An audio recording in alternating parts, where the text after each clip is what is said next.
Table Talk is not your typical D&D ttrpg podcast. We are not here to run you through our whole campaign. We're here to talk about everything else in the space of Table Talk roleplay. I'm your host, Alejandra Wilhelm. And I'm also your host, Mariah Gresham. And we're your tabletop roleplay girlies.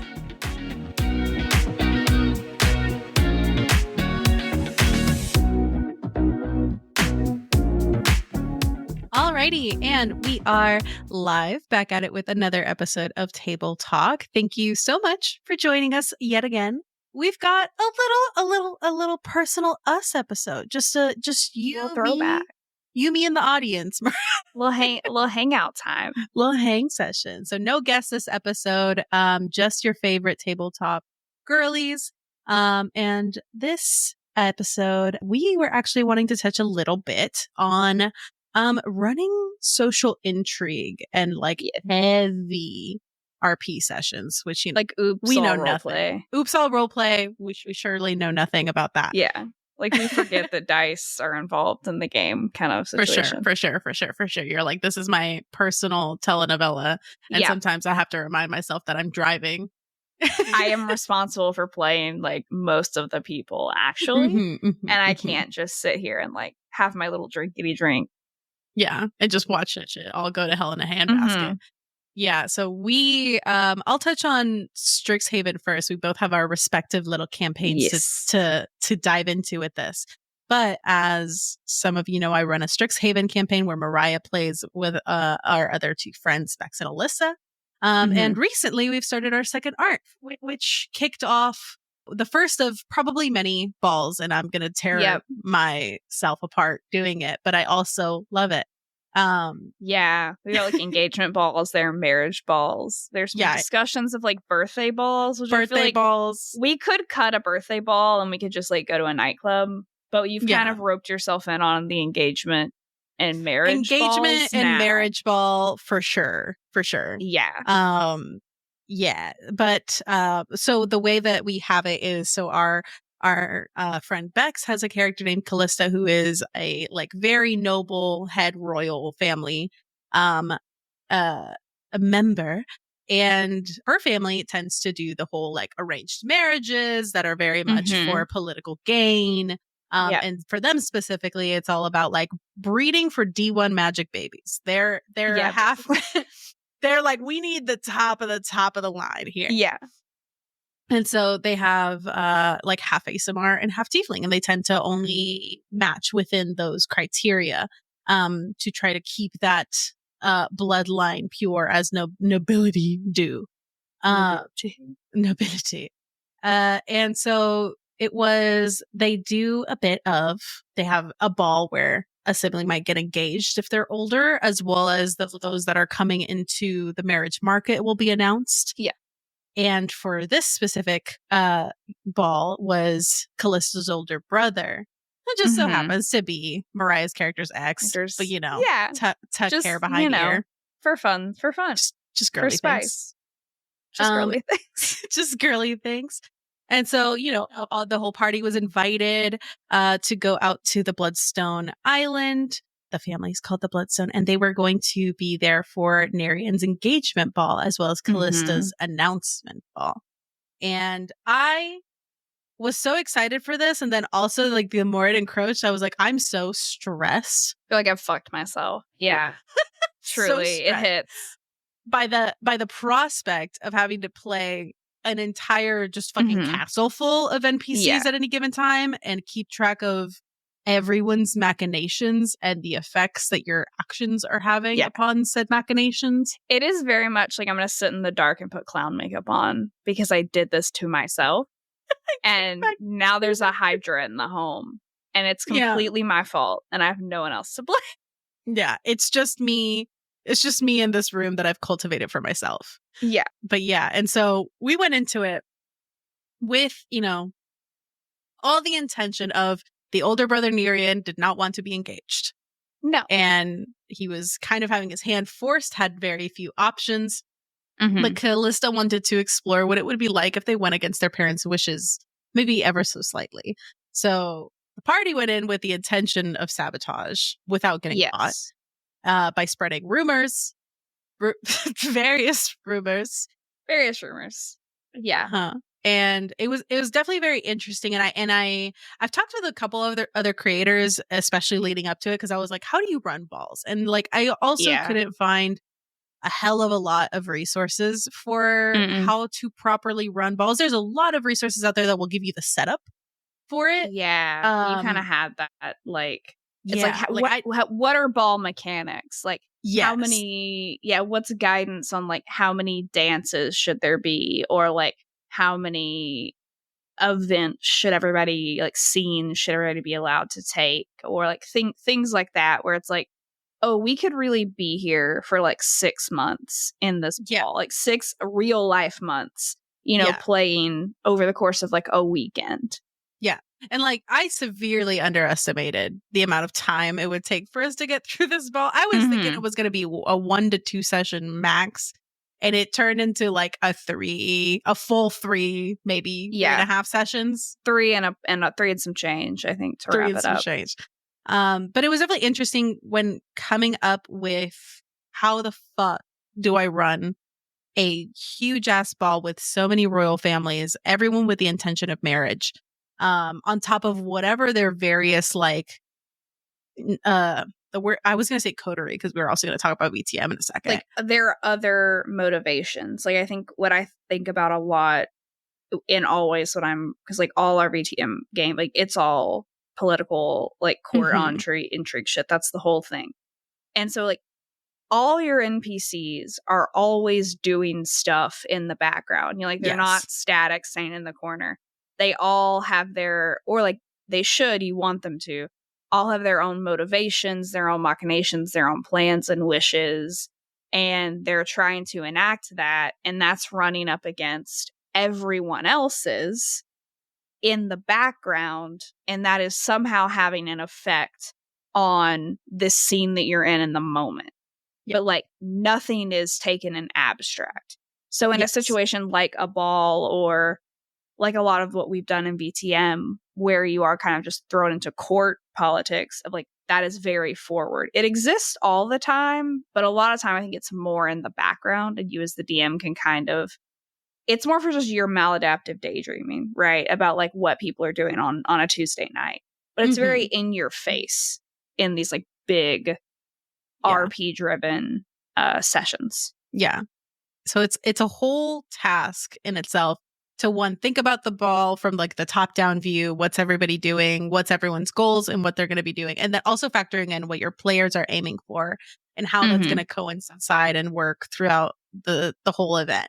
And like I think I approached it initially with when I did a bunch of research, and like I found like I forget the name of it, but there's a Regency, like very Jane Austen inspired ttrpg.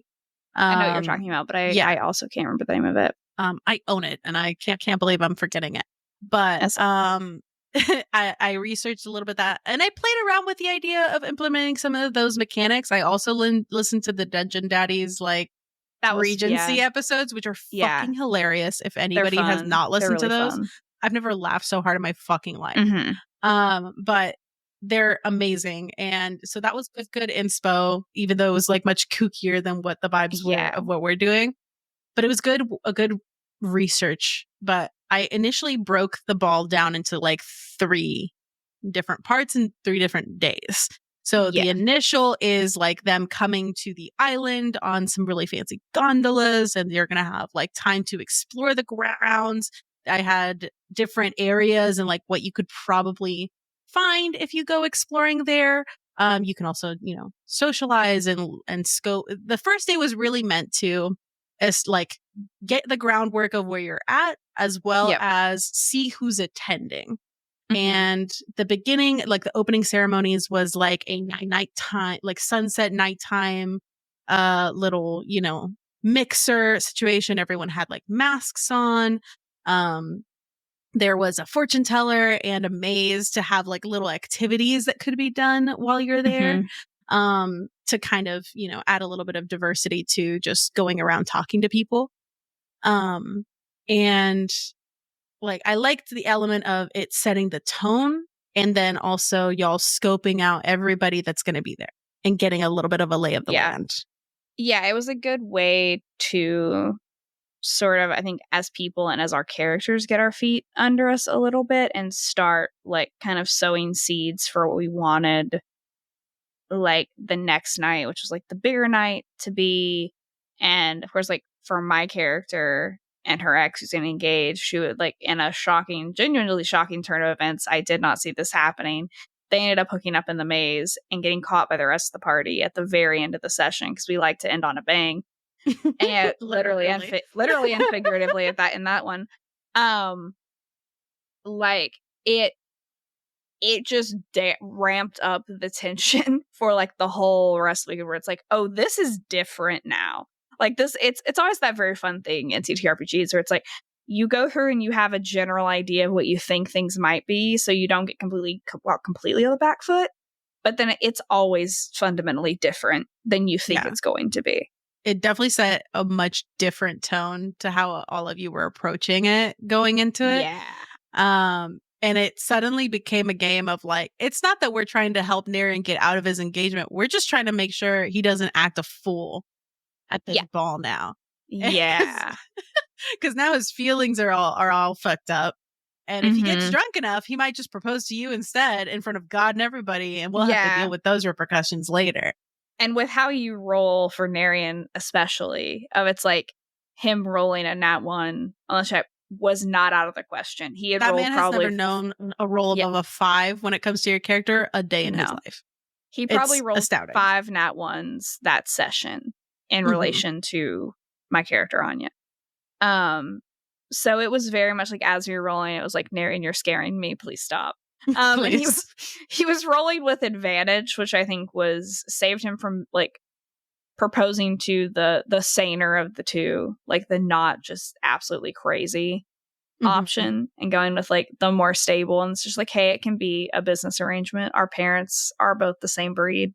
We need to do this. Or it's like, fair enough. But like that was fun to play because like that fucked up his emotions, but also my character's emotions a lot, because she had told him the night before of like, well, just don't propose to the crazier one, propose to like the one that's more sane, the least bad option. But then them having slept together and watching him do that, that's a very different situation. Oh yeah. Now 100%. when it's like, oh, I can't be mad at anyone but myself, but I did this. Yeah, like you were doing what I told you should do, and I can't be mad at you. I can't be mad at the woman you're proposing to. I am putting in the dark, putting clown makeup on. Like literally. Truly. But yeah, and taking it back to like, I liked,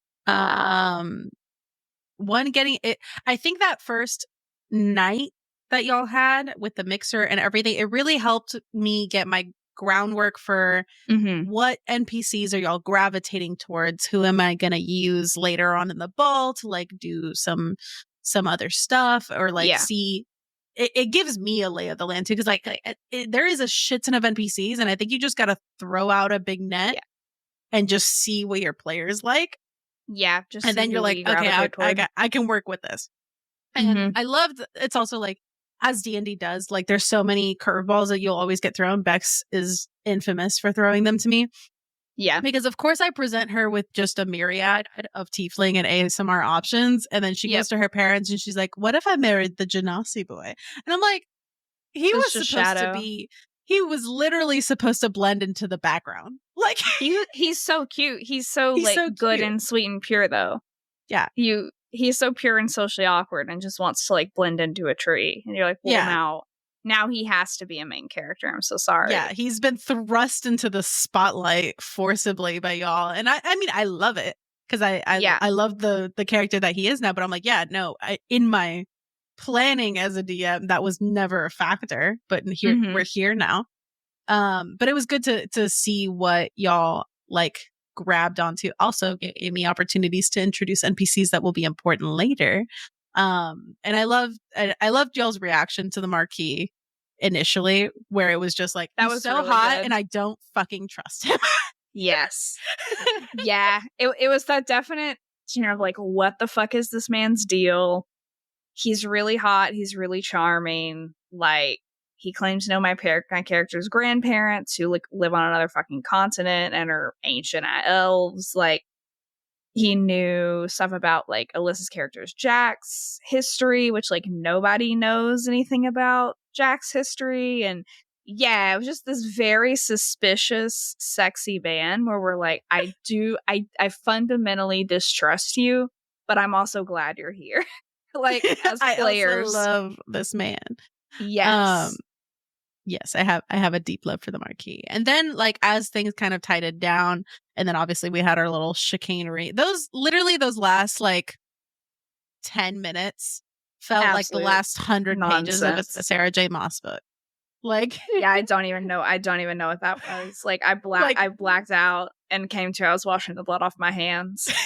It was one of those things where I was like, we're here because I had pitched Anya, like I had pitched Anya and Narian having a little, like genuinely, I pitched it, and all I can vouch for this to her is like, I think it would be nice because there's a lot of weird tension and unresolved things between them, and like we're coming off of like Anya's parents' funeral and like this interrogation scene we've run in out of session role play, and like a lot of things have happened to this character where I'm like, I think it would be nice to have her to have just like a little heart-to-heart grounding moment with this man who knew her before all this dramatic shit happened, and she kind of views her life as like an end of like what her actual life was. And he's very much going into a very uncertain situation that he doesn't want to be in, and they're both just kind of sad, miserable babies. And I'm like, I think it would be nice for them to just commiserate about that and have a nice moment. That was all I wanted. And I was like, we can make it angsty and very like Wattpad core and fun, and like Anya has nightmares because obviously she does, and like she'll, he can like comfort her after. It'll be great. It'll be a vibe, very AO3. That happened. That was great. And then it also took a turn that some part of like my brain and inner part of Ollie's brain, who was running Narian, obviously, just took the wheel and drove us right into the field. And it's like, oh, we're here now. Yeah. Oh shit. I was these people are gonna smash. Yeah. And then Bex had Callista and Alyssa's character Jack go and like find them because they heard Narian from the fucking maze because he can't be quiet. And then it's like, oh, now this is a whole other thing that I'm like, I had to go and like write steamy fan fiction about it, which I did. I did do. Gotta get those demons off your soul. I did. It took me longer than I should have to write it because I kept putting it off, but I did finish writing it, and I sent it, and I was like, come get your food. And just sent a warning to the council of DMs of like, this is capital P porn. If you open this, beware. Yeah. And anyway, that aside, not the point. Yeah, that just like got so chaotic. Like after, like we were all like whisper shouting, like like a mother in a Baptist church at each other because we're in the backyard of the second mansion, and like Anya was disguising people, and like Narian's a druid, so he was like a mouse at one point, and then Callista like threw her mouse brother onto the floor, and he shifted back into his human form, and then we were all arguing, and I still need to go like in character. We were all having these like cross conversations that kept flipping organically. It was so good. It was absolutely insane. It was like the height of improv, and I loved it. And I know some shit came out in that conversation, and I need between me and Callista. Yes. And I could, some things I caught, I had Anya catch a character. Like Mariah knew it, but Anya doesn't know it. So I had Anya catch a couple of things, but there were some things that both Anya and I as Mariah missed. And I'm like, I need to go through that audio with a fine-tooth comb and just like have Kay be like, enhance. Which good luck, because it's one condenser mic and a dream hanging from a fucking chandelier. As we all shout and screech at each other. But just like, I think if the spirit moves me correctly, I think I maybe can decipher something. You can I just need treat it like a fucking artifact and just gently. Yeah, just like national treasure. Just like we can make it where there's a will, there's a way.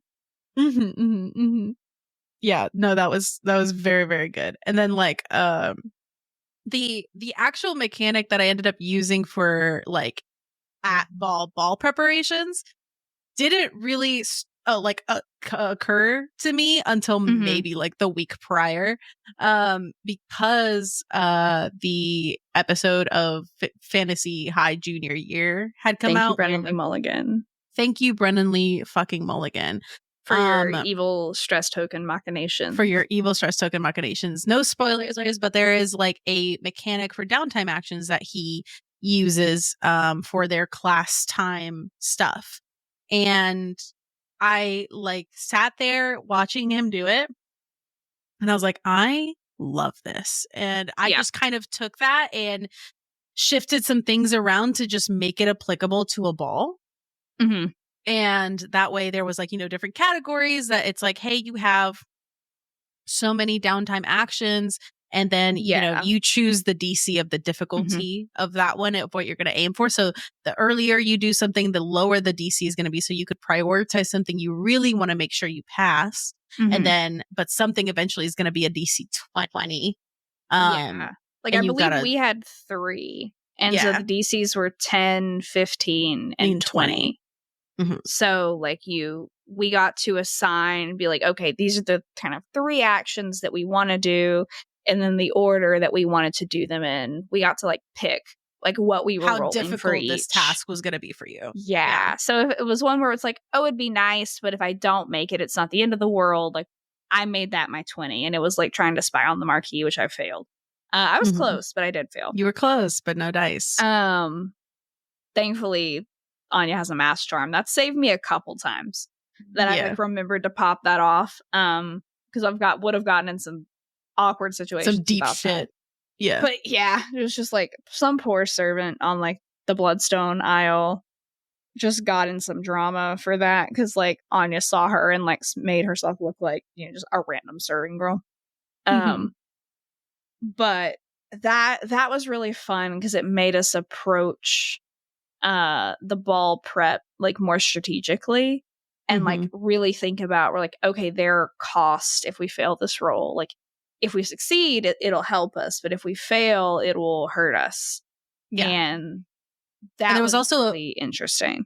And there was also a mechanic for like, oh, if you succeed like with like 5 above the DC, you get a boon, or if you fail 5 below the DC, you get like some kind of bane or some kind of bane, like And I really saw Brennan do this shit, and I just like absorbed that shit so quickly. And I remember I was watching the episode simultaneously with Janelle from Boss Jellybean. And when that mechanic came up, I was like talking to them about it, and I was like, oh my God, this is going to be perfect. And she helped me brainstorm a little bit about it, and it was great. Yeah, it was really good. It was good shit. It's because I was like, I wanted to throw in stuff. And again, like this was that thing of like, I don't have enough resources for some mechanics to implement here. I'm sure there's a bunch of stuff now because I've seen other stuff come out recently. Like that are resources for balls, but I haven't taken a look. But at the time that I was looking, I was like, I really can't find anything that makes it like interesting or intriguing to me. We need to make that one. Felt good. Honestly, like a little, just like a little, like, we're marketing girlies, so I was about to call it a 1-page or a cheat sheet, because I work in tech, but just, like a little guide to ball and court chicanery. Truly. Yeah.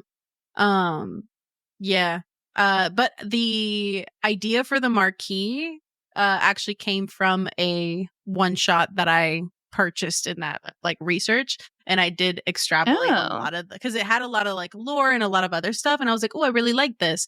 And then like I took the main character, just changed his name and changed a couple things about him, and I was like, especially once I started figuring out who he was in the story, I was like, ooh, this is shaping up to be great. How much of that did you know pre-ball, and how much of that was like a game time or a in between session decision?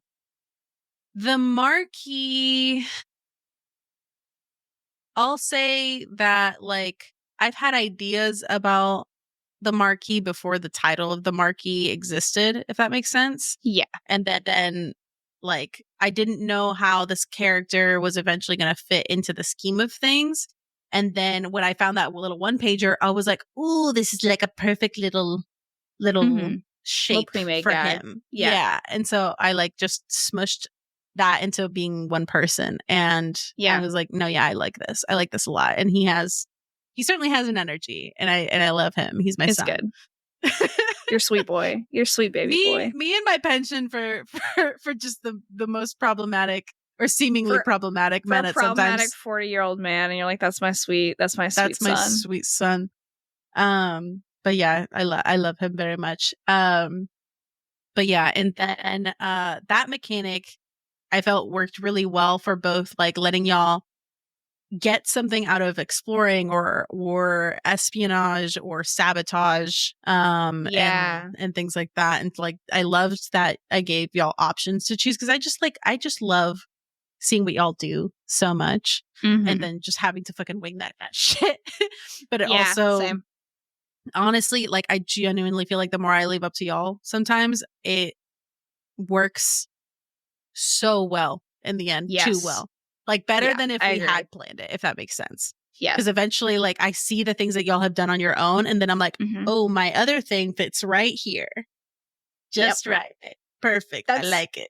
Yeah, that's very much how I approach BTM as well. On like the handful of sessions we played, of like the first session we did, which I've talked about this before, was like I had never run anything before, and I'm like, cool, we're going to court. And I was like, great, I have to play all the people that are at court, because that's all me. I'm not just driving my one PC. I am everyone. So like, yeah, everyone started with a little vignette, because I like how you do that in Strixhaven, of like, I like the more little intimate sort of one-on-one, one player and the GM moments, to like get a little more feel for a character, and kind of like when you're writing something, how so much will just write out sample dialogue just to get a feel for like a character's voice and kind of how they move and how they go through the space. It's similar, like those little vignettes are really enlightening for me. It's similar like OSRP. Like it's just another kind of way to flush out those characters. And then I had y'all go to court, and there was a lot of like little hints and little seeds of things that I then built on, you know, like when we kind of wrapped up that scene, and like Bex had switched characters. So we haven't introduced her new character yet. But so her old character got ganked by the sheriff, and, you know, you were given like the quest for what you were going to go retrieve for Prince Anne, who's the current sitting Prince of London. And you sort of her seneschal, and then your character Revna's sire Riley, who like we really just live to cuck that man. That's my only mission in this entire campaign. All of us, like me included, like I will do it with other NPCs. Like I want to talk about him especially because I was thinking he's an interesting one, without spoiling anything, obviously. But you know, there was like a lot of little things that I was able to build on there, and because like the whole with like VTM, it's like I've made a joke of the fact that I don't prep, and I really don't. The fact of like, in the way of, I don't know what y'all were going to do. Like I knew like the last time we played that you were going to be given your quest to retrieve the item. I knew who you were going to meet, roughly kind of where that was, who else was there, NPCs. I knew you were going to have a run-in with the Inquisition, and that I knew I wanted at least one NPC to die. If all three died, if like Darius and his two like kind of comrades died, that also would have been fine for me. But I was like, at least one has to die. So it's just like, it depending on how capable y'all all were with that. Of like, if you do some fuck shit and just like run sword out into like the field of helicopters, which that really was the thing where I was like, there's so many sirens, and you hear several helicopters, and you see spotlights, and like God descends, And I was like, please don't go out the front door. Revna can barely contend with the fact that cars exist. Do you think she's going to be able to deal with a goddamn Apache helicopter? The sky horse will be too much for Revna. Like the sky horse will be too much. The round-footed metal horse is already a lot for Revna. The sky horse will be too much. That will break her brain. She's like, no, that's a dragon. That's from mythology. I mean, yeah, it's dragon adjacent. From Dragons Tales from of Old, yes. Yeah. That's what they've evolved into in like the 400 years that you were in Torpor. It's Apache helicopters flown by the U.S. military. Exactly. Fair enough. But anyway, like, yeah, so I knew that if I was like, and it was very funny because like the NPC that we did kill, I then found really cute art for, and I was like, damn, now I'm sorry he's dead because his art is really cute. But I was like, somebody has to die. We have to set the stakes. Because even though we're not playing a ton with the Inquisition, I needed that piece on the board. Because like I really look at VTM like mental chess. It's like I need to know, or like playing poker or something where it's like I have the pieces on the board and then I will see what you do with them and I'll react accordingly. And because there are certain things like your Sire Riley, where we've established that like there's a lot of animosity there. Well, yeah. And I have actually I just after that session figured out what his deal is, like why he has the station he does, why he's maintained the station he has, and like the full scope of what he's been involved in and sort of how he got where he is. Because I was like, yes, I like poking fun at this man and just like, using him as a chew toy. It's a very fun pastime. But I was like, at the end of the day, he has to have like, there has to be some reason he's here, right? Like it has to be grounded in something.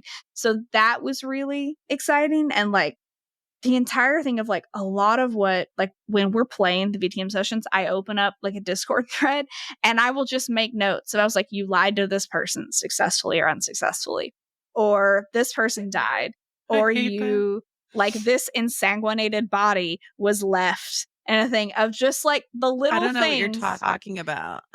Just like, I'm putting my pawns on the board. And then I'm like, okay, Revna Capri Sunned a man and left him. And now who knows about that? And who knows what actually happened? And who has that body now? And where's that? And who's in whose pocket? And like, where's that going? And barely house trained, to be fair. Like, and I loved that. I loved that scene so much because it was exactly what I wanted it to be. Because I wanted it to feel chaotic, and I wanted there to be time pressure, and I wanted it to feel like, yes, you are kindred and you're monsters, and so like fighting normal mortals like is a no-brainer, but like these aren't normal mortals. Like they have I used the very like Jason Carl's lovely thing of like where the Inquisition has like guns that have like pyrotechnic bullets where like they burst into flames so they can kill kindred and things like that, where it's like they have these like crazy stakes and things like that, which you have an Inquisition stake. Like yoink. So I was glad that it worked out where like you felt enough pressure where it was like, okay, we gotta go. Which, like, this is always fun with VTM. It's like, when in doubt, just light something on fire and then be like, hi, everyone make a wits and resolve check for frenzy.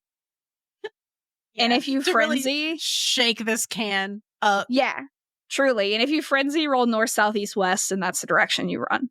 Basically. It's like, we have 3 doors. Like, take your pick. So I love that it felt very genuine, that it's like, yes, Revna's hunger was like at like 3 or 4. It was getting a little spicy. Yeah. And so you would have fed on someone. You would have just drained him because he's a man. Like that's just Revna's kind of deal.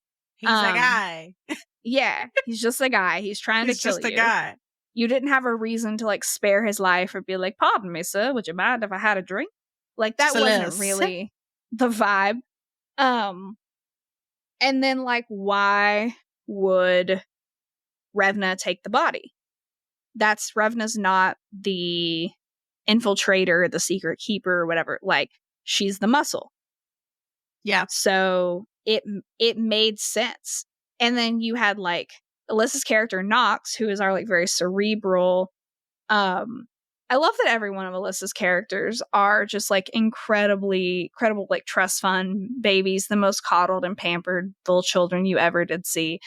Truly. In like the best way. It's so much fun. So it's like Nox isn't. I don't think Nox Nox could drag, like he'd struggle with it a little bit for a kindred. But like, and the others, like Darius is opening the door to get you out. One guy's dead and the other one's injured, and the other one frenzied. So he happened to run the right way. Revna happened to run the right way. So it's like, yeah, nobody's like going to get this body that's by the other body that's on fire. Yeah. But that's fun for me, right? Because it leaves a piece there. So I'm like, that's interesting. That won't come back to haunt anyone at any point in time. I'm completely fine, and I've done nothing wrong in my life. You did lie to James, which was I've done initial. Nothing wrong in my life. You've never known a sin. That scene was also very funny for me because we get there. I and was it's like, sweating because your girl is not a liar. So was I, bitch. Because it's like I will be sitting with like the character sheets behind there, like trying to figure out how to tell them which dice pools to roll. And especially like with, I think Bex's new character will maybe be a little more middle of the road, but like Revna is like all physical skills. You need a physical skill, Revna's got it.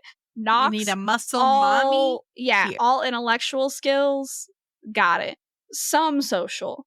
Nobody has like incredible social skills. Which is honestly so much fucking fun. Because it's a Camarilla Court campaign where I was like, I love that where the social skills would be very needed.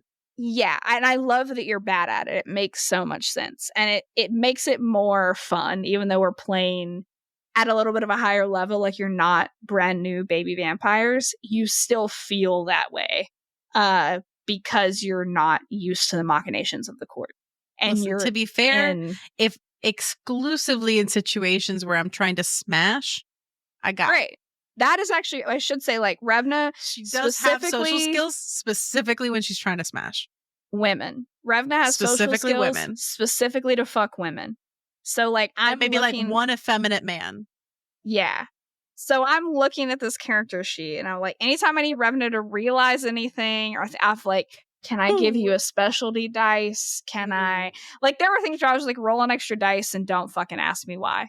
Because I was like, I need you to realize something. Or I was like, if you can just get like 2 successes, I'll just give it to you. And I was like, Nox would have to roll like 6 because Nox is rolling an 8, like a huge pool. But I was like, if I will give Revna something for any success, because that bitch has no. For just her to catch the brain cell for 2 seconds. Yes, for you to just intercept the orange cat brain cell for like a second and put something together.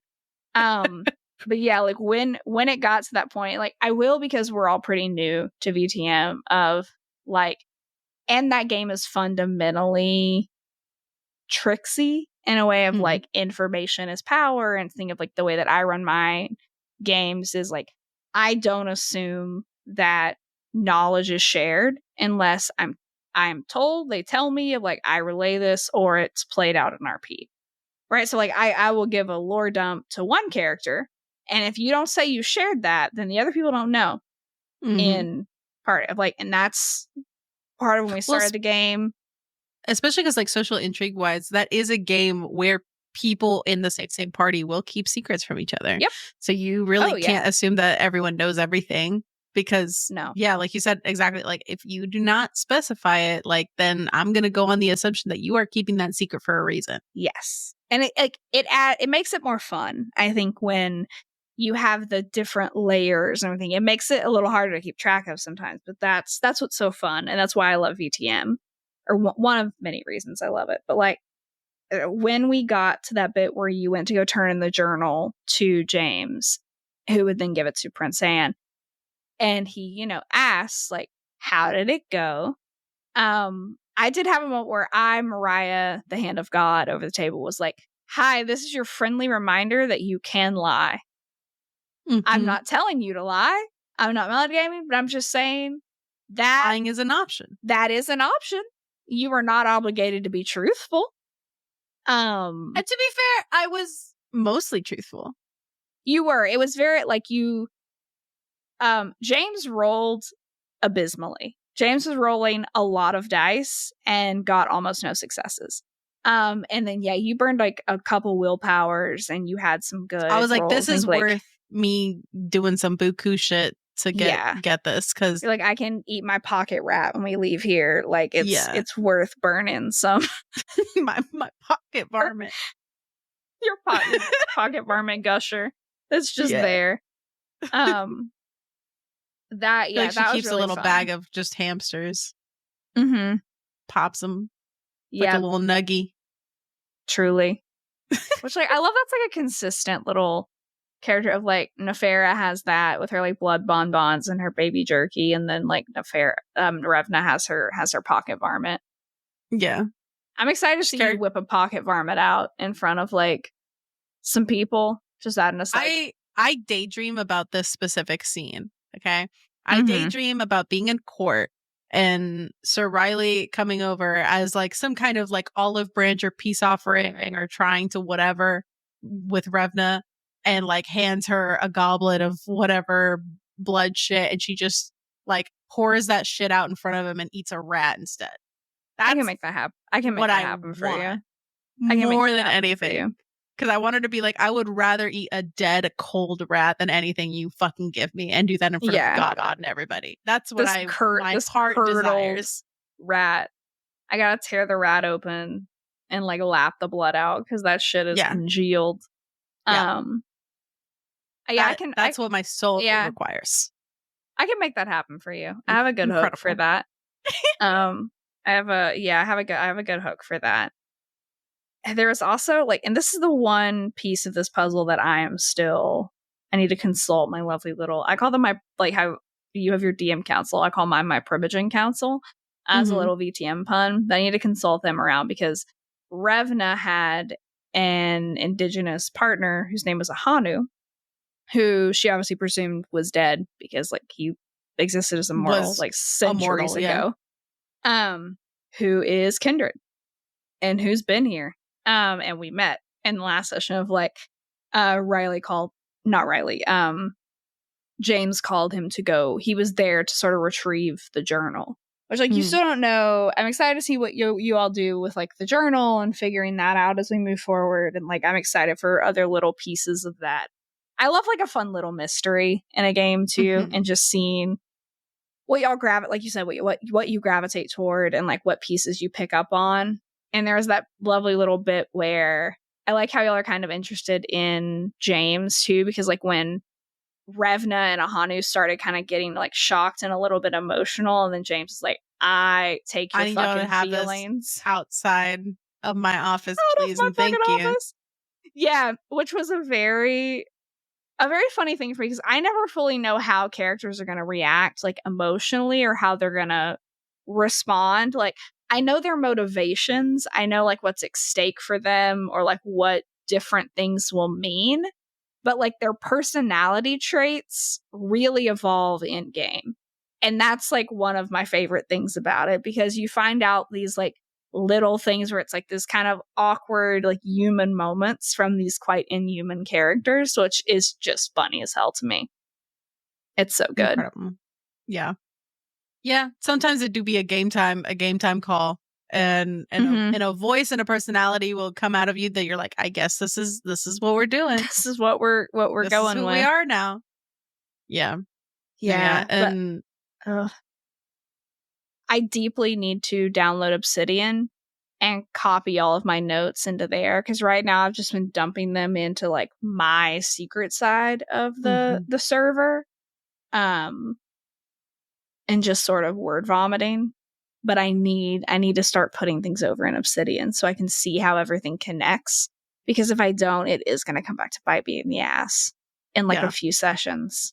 Because it really went from like a few notes to like pages, and I was like, oh, and everyone's connected, and like there's people you haven't even met yet that are huge and have very vested interests in things, which you're going to meet some of in the next time we play, and I'm very excited. My favorite thing too is I think at the end of like what I loved about this past ball that we just had is like, one, y'all threw me curveballs. I had things that I had planned. Mm-hmm. And as I've like mentioned before, I'm terrible at keeping secrets notoriously, especially from y'all, because I want to scream everything that's going on at all three of you. The people you want to tell are the people you can't people that I cannot tell. And it's actually a ring of hell that I exist in now. Yeah, it's rough. But I was like, I share some secrets with you all individually about your respective things. So that gives me a little reprieve. Yeah. But I'll still keep things secret from you even beyond that, because I'm like, I still need you to have surprises and enjoyment out of the way that things develop. You're just supposed to be like my little sleeper agent. So when things start popping off, you know how to steer the rest of the party. Yeah. Or like when you drop a hint or something, we can pick that up and run with it. Exactly. But what I loved about this session is that like Bex and I have talked about a myriad of things about the Bloodstones and her lore and other stuff. And when I realized, like in the first night, that she had no idea what I was doing, I was like, yeah, hell yeah. I was like, oh, this is going to be good, because she has not picked up any of the stuff that I've dropped about this man, and I love that. Because it was there was a very big reveal about the Marquis that happened like the last kind of morning before we left the Bloodstone Isle, and it's like, yeah, that like no man's land moment, because I'm very much there with a lot of things in VTM right now. It's like they're fun and it's also nerve-wracking, because it's like, okay, wait, I want this to pay off, and it's like, have I dropped enough hints? Like, are they getting it? Do I need to be more explicit? But like, I want it to be subtle. I don't want to ruin the surprise. Or like, is this as big as like have I just built it up in my head and it's not actually that big of a reveal? And it's like, you kind of ring yourself in circles, but there's something also fun and masochistic about that too. And it is so good when it pays off though. And you're like, oh shit, I get it now. Like, it felt like a very good payoff. Yeah. Because then ultimately the tea for the audience about the Marquis is that the Marquis was having an affair with her mother, and she caught them as he was like disguised as her father in the maze, and she happened upon them in the hedge maze, in the horny hedge maze.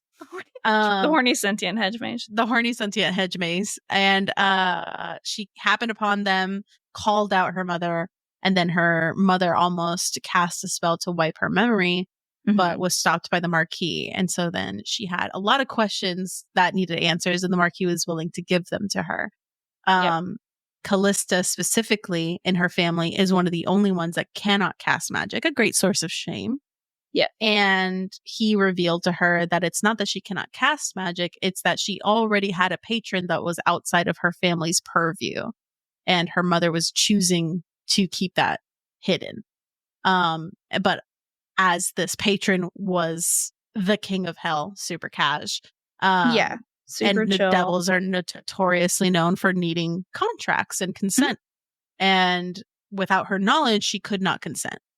So once he revealed that to her, she agreed and now has a casual little warlock level. And it was just so good. And it worked really well for me, because there was, I can tell you this now because we're post it, but in the initial like first night, he gave her a ring of mind shielding, and there was a locate object or locate person spell on it, and y'all clocked that very early. Yeah, which like Anya found, because we didn't trust the Marquis, so I was like, let me cast. But was that ring of mind shielding to protect Callista from Arwen? Genuinely, yes. Okay. Here, like, because there was a bit where it's like, oh, the ring wasn't actually meant for Callista. So I was like, oh, is it meant for Arwen? Is it because like Arwen and the Marquis, Arwen's closest mother, like, because they're having an affair. So it's like to keep Urias from picking up on it. Here's the tea that I'll give you now that we're beyond it. Behind the screen, my objective was for Callista to take the ring. And one, yes, it could protect her from her family scrying or like trying to go into her mind or anything. And ergo, keep his conversations with her later on secret. Right. Because the Marquis is also an agent of Asmodeus or Asmodeus, however you say it. And so and then the locate person was just to be able to find a moment alone with her. Yeah, convenience. And things like that. It's a big ass island. Clocked it and then threw that ring out the window. And I remember y'all specifically being like, how would the Marquis like be so dumb as to do this? And I was like, it's me, I'm dumb. It's me, I'm dumb. I forgot that the spells that you cast existed and that it would basically. I thought I got away with it whenever you cast. I don't remember which one it was. I detect magic first. Yes. And then that just said that they're right. And then I cast identify. And there's a tricksy little clause at the end of the identify spell that says, which like I had read as soon as Calista got the email, I was like, got that email, got the ring. So I was like, that's fucking sketchy. So I went to my thing. So I was like, I think there's something in identify that will tell you if there are any like auxiliary magical effects on the item other than like what it is, what he so. Yeah. I was like, I'm casting that the second we get back to the room. Yeah. And it's hard to remember all of those. So that got you because you would have gotten away with it. The first one you read to me was just the School of Magic, which both of those spells are the same school. Yeah, so I was that like, was fine. Sick. I got away with it. And then you read the second one and was like, fuck me. And so then I remember y'all made that comment and I was like, it's me, I'm dumb. I didn't think about it. And but eventually I like, here's my thing. I don't want to punish my NPCs for how dumb I am sometimes. I'm but like, also, the Marquis would have factored that in, I feel like. Maybe.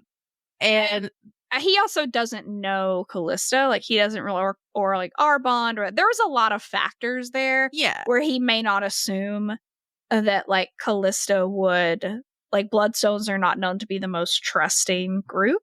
So, like, he doesn't know us personally. So, I mean, there's plenty of, like, explanations. We're just like, that's really weird that this, like, late middle-aged man gave this college student a ring that has a tracking spell on it. You're like, that's incredibly creepy. Take it off right now. No, yeah. I like to think that, like, he would have factored things in. And if there's a multitude of ways that it could have gone, if she had given it to her father and her father kept it on his person to confront him about it later, he at least knew where Urias was at any given point in time. True. If it was given to Arwen, then he knows where Arwen is at any given point in time. And Arwen's mind is shielded. Yeah. So it's like, there's a benefit regardless. He wasn't really. Think he was smarter than me in that interaction. Yeah. He's also suave enough to get out of it, right? Of like, his modifiers are dumb. Like, he's not stupid. He's a warlock. He's not in hot water. He has good charisma. He's fine. Yeah, he is interesting. But that like those little interactions have led me down a path that, like, I had the things that I had planned, I had the ways that they got adjusted, and then now with all of it's interesting to sit back with all the things that y'all have done in the course of that ball, and now I'm sitting with what are the ripples in the rest of her art because of all the groundwork we've now laid. And I love the course that we're going on, and I love that it's been so good for her. she's doing great so well. It's been Callista's like good day out, and like Bex has said several times, like, what do we just end the art? What do we just move to Jack's art? Like, Bex definitely thought of like, hey, we've had a ball, like she has her like beautiful shadow prince man of like, we're done, like we can just wrap Callista's arc, right? We're done here. We can go to Jack's and just carry on. And we're like, no, not at all. I'm like, absolutely not. It's bad because we have so far to fall now of like, Callista started very unhappy and now she's happy. And I was like, wow, sure would be a shame if someone ruined it. And there's much arc left to go. Is Callista's arc going to end at Narian's wedding? Callista's arc is going to end at her wedding. I believe. At her No. wedding. But No, 'cause not her wedding. that Her won't be sorry. Her engagement. Her engagement ball, which will be right at like around the same time as Narian's wedding, basically. Yeah. Yeah. They won't be at the same time, obviously, but it'll be around because similar Narian's timeframe. going to get he has to get married after he graduates, which is Yes. the end of this year. And then like we're in our sophomore year, so Callista's engagement ball will be the summer in between sophomore and junior year of college. Correct. Yeah. So her engagement ball will be the end of it. Interesting. Yeah, it's terrifying because like I have no idea what the fuck is gonna happen. Because it is like that's the fun and weird thing about political intrigues. Like that's not how you say that word. My brain just It stopped. sounds fancy when you say it that way, though. Intrigue. Maybe you can't. It doesn't matter. But those like kind of political conspiracy like games, they're very fun because you don't really like as feel like as players and also sometimes as the person running the game of like sometimes like I know for me at least with VTM of like I don't know what's gonna happen. And like as players, y'all definitely don't know what's gonna happen. So it's very much of like from the outside looking in and Strixhaven at Bex's arc, I was like, Anya's arc, I mean, yeah, like I knew more things. So like it was kind of just like, yeah, like happy girl, horrible thing happened. We're investigating horrible things. More horrible things happen. Trauma. Like it was fair. It made linear sense. I don't have that clear, like those clear points with Bex's arc because it is so political. So I'm like, it could literally be fucking anything and all of it's bad. Yep. Like, who's to say? Yeah. Like, I will say she's chosen a very advantageous marriage. Yeah, but they're not married yet. They're not even engaged. They've just been on a few dates. They've been on a few dates. But I mean, those families work fast. And when it's a very politically advantageous pairing, and there's definitely more pressure to it because the parents are like, hi, now that this is an option, there are no other options. Right. Like, yeah, if you better bag that or not. If we're going to put our neck out, like, you better do the damn thing. Like, if we're going to make exceptions to the rules because you have stumbled ass backwards into something we are very, like, down for, then you better make it fucking worth it. You better like, see it through. Yeah, which is also think because like the consequences if that goes tits up are going to be worse than if Callista kind of stayed the party line. But I'll give it to her for right now. Urias will do everything in his power to make sure that they make it down that aisle for his own reasons. Yeah, like Urias is fully on board. Arwen's gonna be interesting, like with the magic stuff, and now like Callista's like knowing that she definitely tried to like wipe her mind.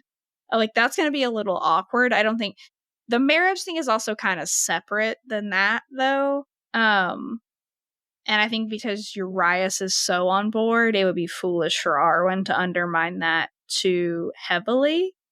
Of just like like, listen, we've tried. We're like, hey, can we get like a Southern Baptist promise ring situation? Can that we've been like campaigning to Ollie? Can we like, speed this up? Can we hand fast them? Like, I know Anya's a vengeance cleric and to a death god, but like we can see if the death god's feeling sentimental. Maybe we can do something. Maybe I can cast a ceremony spell. Like, and you know, no. We were like, can we do anything? Like, but like, I'm also afraid. I was like, is somebody gonna like kill Cetus? Like, Luciu is like Callista's kind of aiming to be her betrothed, and also like a lot of the like undercover scary parts of Anya's drama and arc are still in play, and so it's like that's still not dealt with, and I'm getting her into that, so that's gonna get messy. And I'm like, is someone going to just start murking people? Like, I don't know. There's so much that could go wrong. Yeah. There's a lot of things that, like, I have so we've got the setup already done. I have a very clear idea of where I want us to end. Yeah. And then everything in between is a little bit, like I have random things that I'm going to throw in there and just see how they start developing on their own.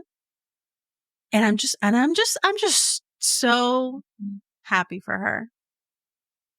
Yeah, that sounds so much like a threat. And it's like I am comforted by the fact that like I can turn around and do the same thing at VTM. Because I'm similar of like I have a couple.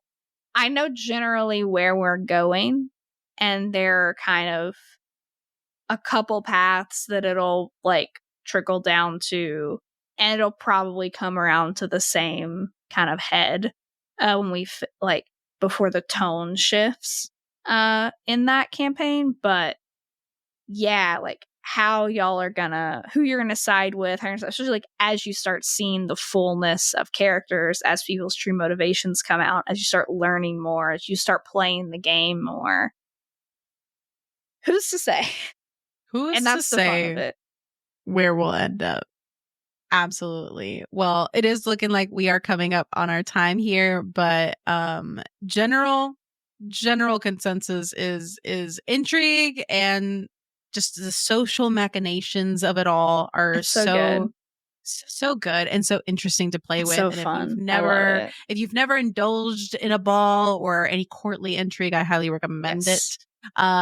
Do some aftercare, because playing that many NPCs at once will have you so smooth-brained that you'll need to recover. But it's worth it. It's 100% worth it. But yeah, thank you so much for joining us, and we'll see you next time. Bye. Bye. Table Talk is a podcast brought to you by Mythos Media Productions, bringing you a new episode every Wednesday, wherever you get your podcast. Find us on Instagram and TikTok at Table Talk RPG, or check us out at our website, mythosmediaproductions.godaddyscites.com. All business inquiries can reach out to us via email at info@mythosmediaproductions.com.